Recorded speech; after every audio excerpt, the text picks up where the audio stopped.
We like to think history moves in one direction, a straight line from primitive to advanced, from simple to complex. But what if that line isn't so straight after all? Hidden in museum storage rooms and archaeological journals are objects that don't fit the timeline. We've been taught artifacts so sophisticated, so precisely engineered that they challenge everything we think we know about the capabilities of ancient civilizations.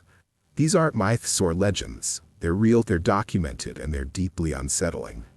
Today we're examining 5 discoveries that force us to ask how much have we underestimated our ancestors, and what knowledge have well lost forever. First, the maps that shouldn't be possible. Let's start with something that seems simple, a map. You've probably used one today without thinking twice about it. But creating a map requires something far more complex than most people realize. It's not just drawing what you see, it's abstract thinking at its highest level. In the ruins of ancient Assyria, modern Iraq archaeologists unearthed clay tablets that changed how we understand early human cognition. These weren't decorative pieces or religious texts. They were functional maps carved into clay almost 3,000 years ago, around 700 BCE. What makes them remarkable isn't just that they exist, it's how they were made. These Assyrian cartographers didn't simply sketch what they saw from a hilltop. They created scaled representations of entire regions. Cities, canals, rivers, and roads are positioned with accurate proportions and orientations. Some tablets even include written labels identifying specific locations. Think about what this requires. You need to understand that a map is a model, not a picture. You need to grasp the concept of scale, that one finger within clay might represent miles of real terrain. You need consistent orientation so directions remain true across the entire map. You need to know which details matter and which to ignore. The Assyrians had none of the tools we associate with map-making. No compasses, no coordinate systems, no theodolites for measuring angles, no satellite imagery.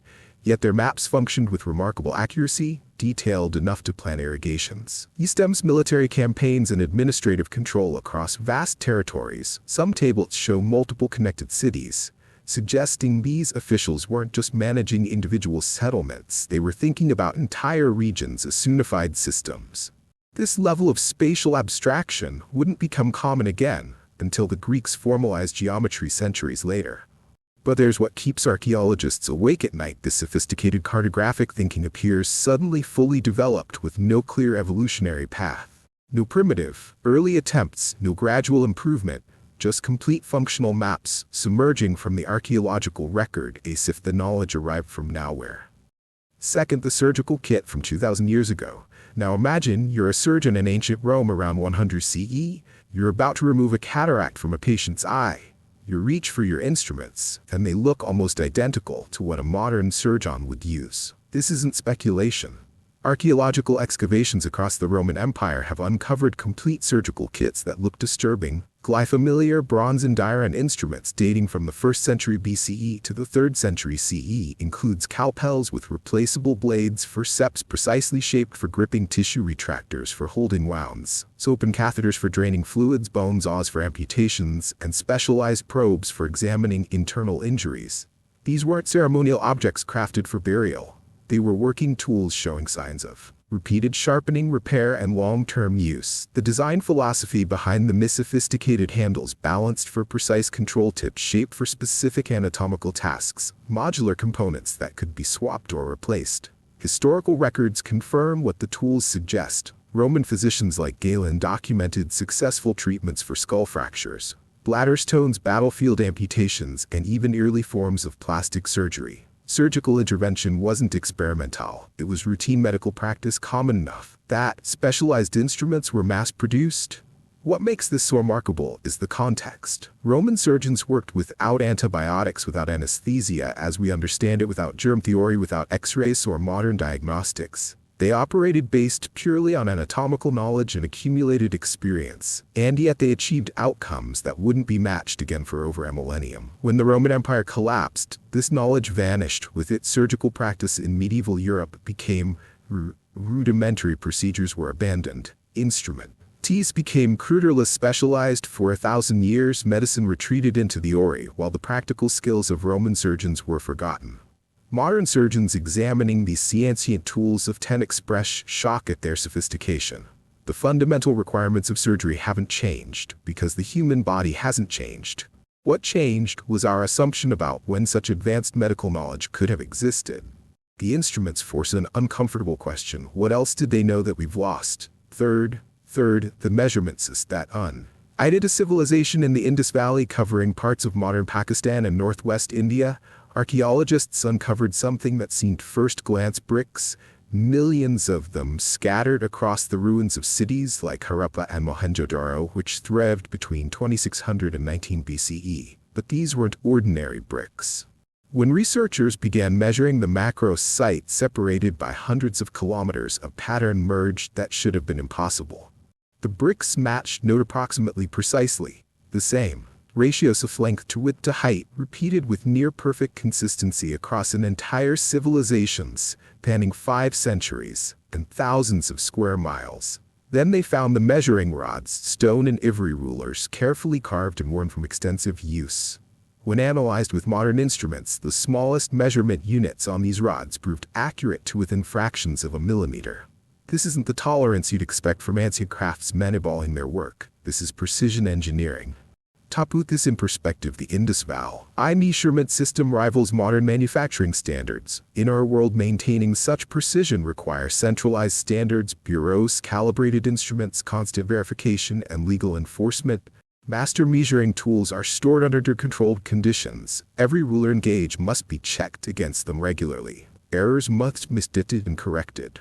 But the Indus Valley civilization shows no evidence of the infrastructure we'd expect. No grand palaces housing ruling elites, no monuments to powerful kings, no inscriptions explaining how the system worked or who maintained it. They left behind no deciphered written language at all. And yet the measurements held true across generations, across vast distances, through political changes. We can only guess that the standards remained consistent. Streets followed uniform layouts, drainage systems aligned perfectly between buildings. Entire cities functioned as if built to an invisible blueprint that everyone somehow understood and followed. The implications are staggering. This level of standardization shaped every aspect of urban life. Water flowed efficiently because pipe dimensions matched perfectly. Buildings fit together because foundations were cut to exact specifications. Trade flourished because merchants across the region used identical weights and measures. But how do you maintain precision without written instructions? How do you enforce standards without obvious centralized authority? How do you train craftsmen across a subcontinent to work to tolerances measured in fractions of millimeters? No, the knowledge system that made it possible disappeared when the civilization declined around 1900 BCE, leaving us with the results but none of the methods. Fourth, the seal stone that defies explanation. In 2015, near the ancient palace of Tut in Greece, archaeologists excavating a Bronze Age warrior's tomb made a discovery that would challenge everything we thought we knew about the capabilities of ancient artisans. Among the treasures buried with the warrior was a small agate seal stone less than 4 centimeters long. Erst covered in centuries of dirt, it seemed unremarkable, just another of the countless seal stones used in Bronze Age Greece for marking ownership or stamping clay documents. But when conservators carefully cleaned its surface under microscopic examination, they realized they were looking at something that shouldn't exist. Carved into the honey-colored agate was a battle scene of impossible complexity. A warrior strikes down an opponent, while a third figure lies fallen beneath them. Bodies overlap with perfect perspective, muscles are defined beneath the skin with anatomical accuracy, individual fingers curl around weapon grips, armor plates overlap realistically, facial expressions convey motion. The composition captures motion, violence, and drama all in an area smaller than a postage stamp. Here's what makes this impossible. Many of the details are finer than a human hair. Some carved lines are barely visible to the naked eye even under perfect lighting.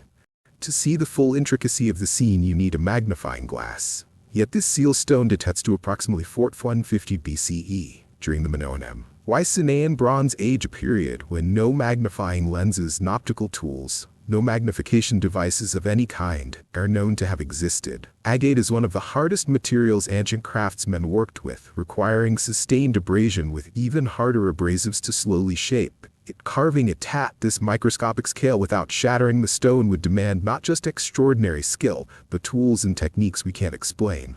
Some researchers initially suggested the engraver might have possessed exceptional natural vision, perhaps the ability to see more detail than typical humans, but an event that doesn't account for the consistency of the work or the confidence of the execution. Others propose that Bronze Age craftsmen might have used simple magnification, polished crystals, or water-filled glass spheres, but no such tools have ever been found from this period anywhere in the Aegean world. Noting workshops, noting raves, noting palaces, storerooms, another seal stone from the era comes anywhere close to this level of detail. What's most disturbing is that this doesn't look like an experiment or a lucky attempt. The carving shows mastery, confidence, and complete artistic control. This was a craftsman at the peak of their abilities, but abilities that shouldn't have been possible. The artifact sits in a museum now, and scholars still argue about how it was made. Every explanation fails somewhere. We've fundamentally underestimated what human vision and skill can achieve, or critical tools and methods existed in the Bronze Age that left not race in the archaeological record. Both possibilities are unsettling. Look at these four discoveries together and a pattern emerges, not a pattern of primitive people stumbling toward progress, but something stranger, sophisticated knowledge appearing suddenly, precision engineering arising without apparent precedent, technical skills reaching extraordinary heights, then vanishing. The Assyrian maps suggest cognitive sophistication we didn't think possible so early. The Roman surgical instruments demonstrate medical knowledge that was later lost. The Indus Valley measurements reveal organizational systems that functioned without the infrastructure we think they require. The Minoan seal stone displays craftsmanship that challenges our understanding of what's physically possible. These aren't just impressive achievements. They're anomalies that don't fit our models of technological progress. They suggest that the story of human capability isn't a simple upward line, but something more complex with peaks and valleys we're still discovering. Every one of these artifacts forces archaeologists to choose between uncomfortable options. Either the capabilities of ancient people have been drastically underestimated, or crucial knowledge and tools have been completely lost. Both. These objects remind us that progress isn't inevitable or permanent. Knowledge can be forgotten, skills can disappear, entire systems of understanding can vanish, leaving behind only their products, artifacts that puzzle and challenge us millennia later. What else don't we know? What other sophisticated technologies might be buried, misunderstood, or sit in museum storage labeled as something simpler than they really are? And perhaps most importantly, what will future archaeologists think when they examine what we leave behind? History, it turns out, is not a straight line. It's a complex web of knowledge gained and lost, of capabilities that appear and disappear, of human ingenuity that repeatedly exceeds our expectations. These 5 artifacts are proof of that. They exist, they're real, and they're still waiting for us to fully understand them.